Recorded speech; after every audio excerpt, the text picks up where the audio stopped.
Hello everyone. Last class में हमने colligative properties का इंट्रो दिया था। उसके दो जो छोटे छोटे आसान से और इम्पॉर्टेंट कॉलिगेटिव प्रॉपर्टी थे, जो elevation in boiling point at depression freezing point, उसकी थ्योरी पढ़ी थी, उसके ग्राफ देखे थे, उसके ग्राफ के वेरिएशन देखे थे, उस पर क्वेश्चंस देखे थे, ठीक है, और क्या क्या उसमें इंपॉर्टेंट है वो भी हमने देखा था। तो आज का जो हमारा टॉपिक है वो ऑस्मोटिक प्रेशर, और ये एक बहुत ही ज़्यादा इंपॉर्टेंट टॉपिक है और बहुत ही कॉन्सेप्चुअल टॉपिक भी है। और आज का जो हमारा लेक्चर है पूरा इसी पे डिवोटेड है। तो आज के लेक्चर में हम इसकी पूरी थ्योरी करेंगे, इस पे क्वेश्चन करेंगे, और अगर टाइम बचा तो हम इसके इसी लेक्चर में या तो फिर इसके अगले लेक्चर में हम इसके एप्लीकेशंस भी करेंगे, लेकिन करेंगे सब कुछ, डोंट वरी। ओके, तो चलिए लेट्स गेट स्टार्टेड। तो ऑस्मोसिस एंड ऑस्मोटिक प्रेशर, सबसे पहले आपको पता होना चाहिए ऑस्मोसिस क्या होता है। From the lower classes you must be knowing that what is evaporation. Yes, evaporation क्या होता है? इवापोरेशन एक स्पॉन्टेनियस प्रोसेस था जो कि एक प्रॉपर कंडीशंस पे क्या होता था, ऑटोमेटिकली होते रहता था। इवापोरेशन स्पॉन्टेनियस प्रोसेस था। ठीक उसी तरह ऑस्मोसिस होता है, ये भी एक स्पॉन्टेनियस प्रोसेस होता है एट अ पार्टिकुलर कंडीशंस। आपने ये भी पढ़ा होगा लोअर क्लासेस में कि टेम्परेचर जो है हायर टेम्परेचर से लोअर टेम्परेचर में फ्लो करता है, हीट हायर एनर्जी से लोअर एनर्जी में फ्लो करता है, प्रेशर हायर प्रेशर से लोअर प्रेशर में फ्लो करता है। ठीक उसी तरह ऑस्मोसिस जो है दो कंटेनर्स के बीच में होता है। जैसे कि हम दो कंटेनर्स कंसिडर कर ले, दोनों को हम किसी ट्यूब से कनेक्ट कर ले, और एक में कंसंट्रेशन ऑफ सॉल्यूट बहुत ज़्यादा हो और दूसरे में कंसंट्रेशन ऑफ सॉल्यूट बहुत कम हो, तो क्या होगा, जिस कंटेनर में कंसंट्रेशन ऑफ सॉल्यूट कम है, जिसमें कम है, उसमें से सॉल्वेंट मॉलिक्यूल्स है फ्लो करना स्टार्ट हो जाएंगे। किसमें? उस कंटेनर में जिसमें कंसंट्रेशन ऑफ सॉल्यूट बहुत ज़्यादा है। ठीक है, तो यही होता है osmosis. Osmosis is actually the flow of solvent. चलिए हम देखते हैं एनसीईआरटी इसके बारे में क्या कहता है। तो एनसीईआरटी का पेज नंबर 53 आप ओपन कर ले। इसमें आप देख सकते हैं कि यहाँ साफ साफ लिखा हुआ है the process of flow of solvent is called osmosis. ठीक है, आप इस एनसीईआरटी के पूरे पैरा को पढ़ लीजिएगा, और मैं जो आज आपको है अपने ही डायग्राम से आपको पूरी तरह अच्छे से एक्सप्लेन करूँगा। Watch this figure correctly.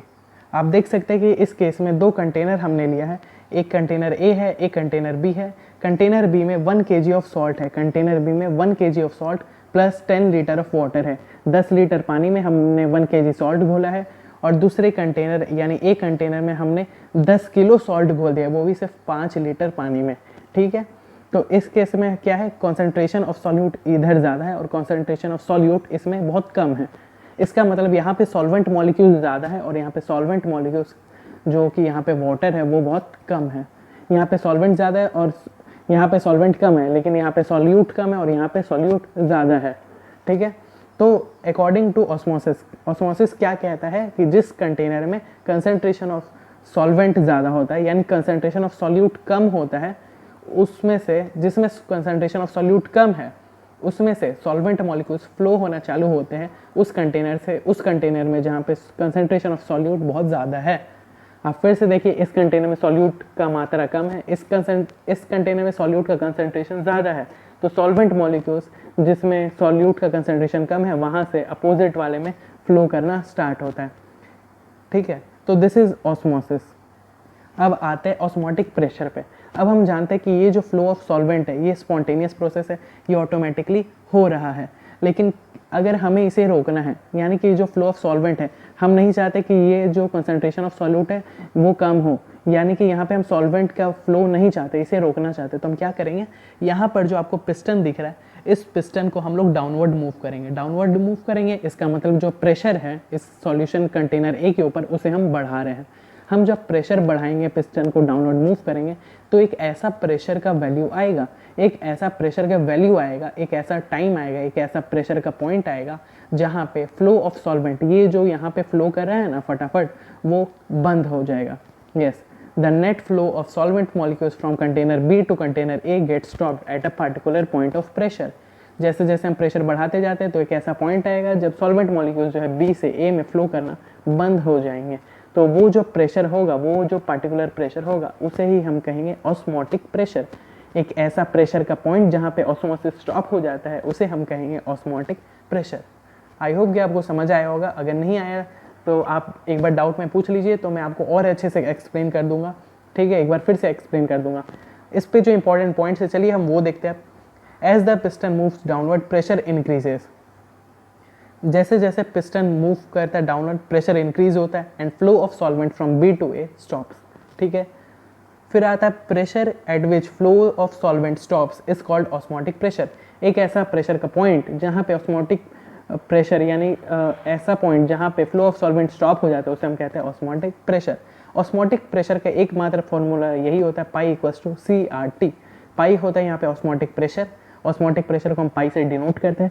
सी हो गया कंसंट्रेशन, कंसंट्रेशन मतलब यहाँ पे मोलैरिटी की बात की जा रही है, यहाँ पे मोलैरिटी की बात की जा रही है। तो सी क्या है यहाँ पे कंसंट्रेशन यानी मोलैरिटी है।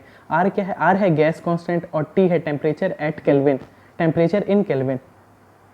आई होप कि आपको इतना समझ आ गया होगा। मैं आपका एक इम्पॉर्टेंट कॉन्सेप्ट क्लियर कर देना चाहता हूँ कि देखिए एक्चुअली में जब हम ऑस्मोटिक प्रेशर अप्लाई कर चुके हैं उस समय flow of solvent from this container to this container रुकता नहीं है। यस, हम कहते हैं नेट फ्लो रुक जाता है, नेट फ्लो रुक जाता है।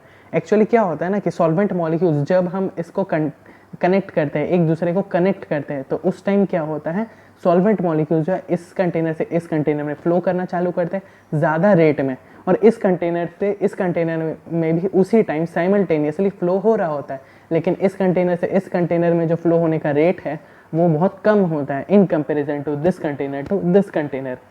आप समझ रहे होंगे कि साइमल्टेनियसली जब हम दो कंटेनर को कनेक्ट करते हैं तो सॉल्वेंट मॉलिक्यूल्स का फ्लो दोनों साइड से ही होता है, लेकिन इस कंटेनर से इस कंटेनर के केस में यहाँ पे रेट ऑफ फ्लो जो है कम होता है और इस साइड में रेट ऑफ फ्लो ज़्यादा होता है, इसलिए जो नेट फ्लो है वो इसी साइड होता है। लेकिन जब हम ऑस्मोटिक प्रेशर अप्लाई कर देते हैं उस समय क्या होता है कि जो rate of flow of this container to this container है वो डिक्रीज होने लगता है। इस कंटेनर से इस कंटेनर में जो रेट ऑफ फ्लो है वो तो जैसा था बहुत कम था, लेकिन फिर भी जैसा भी था वो एज यूजुअल ही है। लेकिन जब हम प्रेशर ऑस्मोटिक प्रेशर अप्लाई कर दिए तो इस कंटेनर से इस कंटेनर, इस कंटेनर से इस कंटेनर में जो फ्लो ऑफ सॉल्वेंट का रेट था वो डिक्रीज होते गया, और डिक्रीज होते होते एक ऐसा पॉइंट आ गया जो दोनों का रेट ऑफ फ्लो इक्वल हो गया। इक्वल हो गया इसका मतलब जो नेट फ्लो ऑफ सॉल्वेंट है दोनों में इक्वल हो जाने का मतलब net flow of solvent zero हो गया, net flow of solvent zero हो गया। तो एट ऑस्मोटिक प्रेशर इसका मतलब ये नहीं है कि जो फ्लो ऑफ सॉल्वेंट है वो रुक गया, नहीं, फ्लो ऑफ सॉल्वेंट तो हो रहा है but net flow of solvent जो है वो रुक चुका है। आप इस पॉइंट को नोट कर लें, ये इक्विलिब्रियम है, flow from A is in equilibrium with flow from B. और ये कुछ इंपॉर्टेंट चीज़ें जैसे 1 सेंटीमीटर क्यूब का जो वॉल्यूम होता है वो 1 ml के बराबर होता है और 1 मीटर क्यूब का जो वॉल्यूम है वो 1 लीटर के बराबर होता है। आप देख सकते हैं कि यहाँ पे एनसीईआरटी में एक इंपॉर्टेंट पॉइंट बताया गया है, osmotic pressure is proportional to the molarity C of the solution at a given temperature, at a given temperature. हम जानते हैं जैसे हम टेम्परेचर को इंक्रीज करेंगे वॉल्यूम ऑफ सॉल्वेंट क्या होगा, बढ़ जाएगा। सॉल्वेंट बढ़ जाएगा तो कंसंट्रेशन जो है डिक्रीज हो जाएगा, इसलिए पाई का वैल्यू भी क्या हो जाएगा, फिर चेंज हो जाएगा। इसलिए हम जब भी पाई यानी कि ऑस्मोटिक प्रेशर को फाइंड करते हैं तो उस समय हम एक पार्टिकुलर टेम्परेचर पे ही फाइंड करते हैं, किसी और टेम्परेचर पे नहीं। अब आपको एक बात याद दिलाता हूँ, हमने अभी तक 3 कोलिगेटिव प्रॉपर्टी पढ़ी। पहला था डेल्टा टीवी यानी एलिवेशन इन बॉइलिंग पॉइंट, उसमें हमने पढ़ा था केबी इंटू एम, मोलैलिटी यानी कि Kb into moles of solute upon volume of solution हो गया था, sorry upon mass of solvent हो गया था। ठीक है, ये मोल्स ऑफ सॉल्यूट हो गया था ना। इसी तरह हम डेल्टा टी एफ में भी हमारे पास क्या था, के एफ इंटू एन सॉल्यूट और अपॉन एम सॉल्वेंट था ना। और इसी तरह अब हम देख रहे हैं कि पाई जो है उसमें भी कंसंट्रेशन यानी moles of solute upon volume of solution into R T है। ठीक है, ये क्या है, मोलैरिटी है। अब आप देख सकते हैं कि ये जो तीनों कोलिगेटिव प्रॉपर्टी है तीनों में एक चीज़ कॉमन आ रहा है, वो है moles of solute, moles of solute, moles of solute.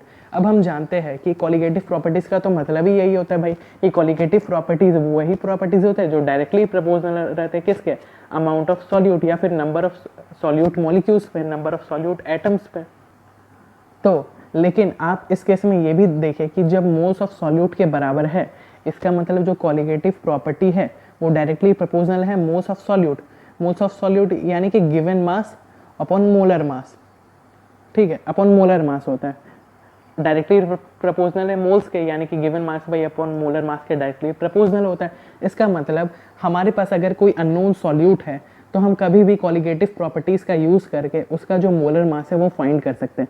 तो हमारे जो practical day to day life होते हैं ना, उसमें हम क्या करते हैं ना, अगर हमारे पास कोई अननोन सॉल्ट है, केमिस्ट वगैरह जो होते हैं, जो साइंटिस्ट होते हैं, उनके पास अगर अननोन सॉल्ट या फिर अननोन सॉल्यूट होते हैं तो वो कॉलिगेटिव प्रॉपर्टीज़ का यूज़ करके अलग अलग पॉइंट्स पे उसके वैल्यूज़ निकाल के पुट करके उसके मोलर मास को वो लोग फाइंड करते हैं, मोलर मास फाइंड कर लेते हैं। लेकिन प्रॉब्लम क्या है ना कि डेल्टा टीबी और डेल्टा टीएफ के केस में आपने देखा था क्वेश्चंस के जरिए कि इनकी जो डेल्टा टीबी डेल्टा टीएफ है वो बहुत कम आती थी, यानी 0.012 केल्विन या इसी तरह करके समथिंग समथिंग आता था, इतना सही चेंज आता था।